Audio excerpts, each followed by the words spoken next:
Hi guys, welcome back to my channel. അപ്പോൾ guys, നമ്മൾ ഇന്ന് ഡിസ്കസ് ചെയ്യാൻ വേണ്ടി പോകുന്നത് നിലവിലെ ഏറ്റവും കൂടുതൽ മാർക്കറ്റ് വാല്യൂ ഉള്ള ഒരു 5 പ്ലെയറിൻ്റെ ലിസ്റ്റാണ് നമ്മൾ തയ്യാറാക്കിയിരിക്കുന്നത്.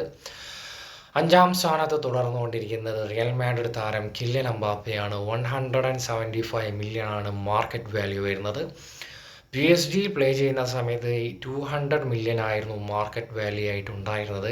റിയൽ മാഡ്രിഡ് വരുന്നത് വരെ ആ ഒരു പ്രൈസ് തന്നെയായിരുന്നു. പക്ഷേ റിയൽ മാഡ്രിഡിൽ വന്നതിന് ശേഷം PSG കളിച്ച ആ ഒരു ഫോമിലേക്ക് ഇതുവരെ വരാൻ വേണ്ടി സാധിച്ചില്ല. ഗോൾ സ്കോർ ചെയ്യുന്നുണ്ട് എന്നല്ലാതെ ഒരു പ്രൈം ഫോമിലേക്ക് ഇതുവരെ വരാൻ സാധിച്ചില്ല എന്ന് തന്നെയാണ് എനിക്ക് പേഴ്സണലി പറയാനുള്ളത്. 4-ാം സ്ഥാനത്ത് 180 മില്യണുമായി ലമീൻ യമാൽ. നമുക്കൊരിക്കലും സ്വപ്നം വരെ കാണാൻ പറ്റാത്ത ഒരു റേഞ്ചാണ് ലമീൻ യമാലിനെ കുറിച്ച് പറയുന്ന സമയത്ത്. വെറും 17 വയസ്സ് മാത്രമാണ് ലമീൻ യമാലിനുള്ളത്. ഫ്യൂച്ചറിൽ ഈ ഒരു ഫോം തന്നെ കണ്ടിന്യൂ ചെയ്ത് പോകാൻ സാധിക്കുകയാണെങ്കിൽ ഒരുപാട് ലെജൻസിൻ്റെ റെക്കോർഡ്സൊക്കെ ബ്രേക്ക് ചെയ്യാനുള്ള സാധ്യതകൾ വളരെ കൂടുതലാണ്.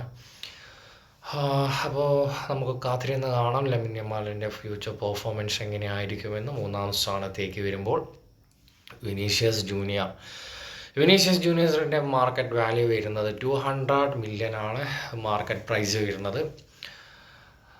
വിനീഷ്യസ് ജൂനിയറിനൊരു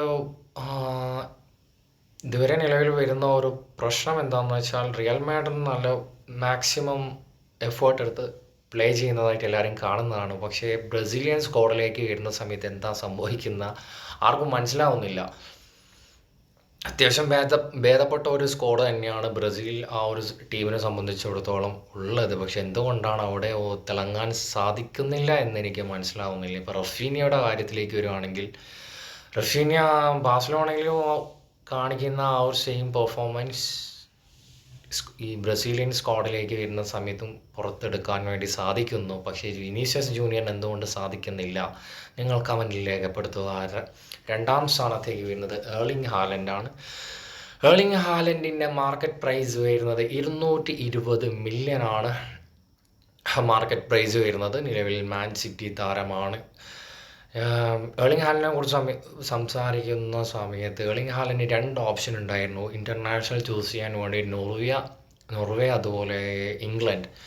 എന്തുകൊണ്ടാണ് ഇംഗ്ലണ്ട് സെലക്ട് ചെയ്യാത്തത് എന്നെനിക്ക് മനസ്സിലാവുന്നില്ല. ഇംഗ്ലണ്ടിൽ പ്ലേ ചെയ്യാൻ സാധിക്കുകയായിരുന്നെങ്കിൽ ബാലൻ ഡ്യോർ എന്നുള്ള ഒരു സ്വപ്നം കുറച്ചുകൂടി ഈസി ആയിരിക്കും എന്നാണ് എനിക്ക് പറയാനുള്ളത്.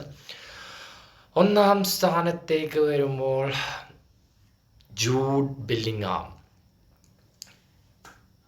നിലവിൽ ഡോട്ട്മണ്ടിൽ നിന്നാണ് റിയൽ മാഡ്രിഡിലേക്ക് വരുന്നത്. ബുണ്ടസ് ലീഗിനെ കുറിച്ച് പറയുന്ന സമയത്ത് അത്ര വലിയൊരു ടഫസ്റ്റ് ലീഗായിട്ടൊന്നും എനിക്ക് പേഴ്സണലി അങ്ങനെ ഒരു ഫീൽ ചെയ്ത ഒരു ക്ലബ്ബല്ല. ഓൾമോസ്റ്റ് ഓക്കെയാണ്. പക്ഷേ പ്രീമിയർ ലീഗ്, ലാ ലീഗ, ഇറ്റാലിയൻ ക്ലബ്ബൊക്കെ കമ്പയർ ചെയ്യുന്ന സമയത്ത് ആ ഒരു ടഫ് കോമ്പറ്റീഷൻ ഇപ്പോൾ കറൻ്റ്ലി ഓക്കെയാണ്. പക്ഷേ ബെല്ലിംഗാം പ്ലേ ചെയ്യുന്ന ആ ഒരു സീസണിലൊന്നും വലിയൊരു ടഫസ്റ്റ് ആയിട്ടുള്ളൊരു ലീഗായിട്ട് എനിക്ക് പേഴ്സണലി തോന്നിയിട്ടില്ല. പക്ഷേ റിയൽ മാഡ്രിഡിൽ വന്ന സീസൺ തൊട്ട് തന്നെ ജൂഡ് എന്താണ് എന്ന് ജൂഡ് തെളിയിച്ചിരിക്കുകയാണ്. അപ്പോൾ എന്തുകൊണ്ടും ജൂഡ് ബെല്ലിംഗാമിന് ബാലൻ ഡ്യോർ എന്നുള്ള ഒരു പുരസ്കാരം ഫ്യൂച്ചറിൽ സാധിക്കും എന്ന് തന്നെയാണ് വിശ്വസിക്കുന്നത്. 251 മില്യൺ സോറി ഗൈസ് 251 മില്യൺ ആണ് ജൂഡ് ബെല്ലിംഗാമിൻ്റെ മാർക്കറ്റ് പ്രൈസ് വരുന്നത്. അപ്പോൾ 2 റിയൽ മാഡ്രിഡ് താരമാണ് ലോകത്തിലെ ഏറ്റവും വലിയ മാർക്കറ്റ് വാല്യൂ എന്നുള്ള ഒരു പദവിയിൽ നിൽക്കുന്നത്.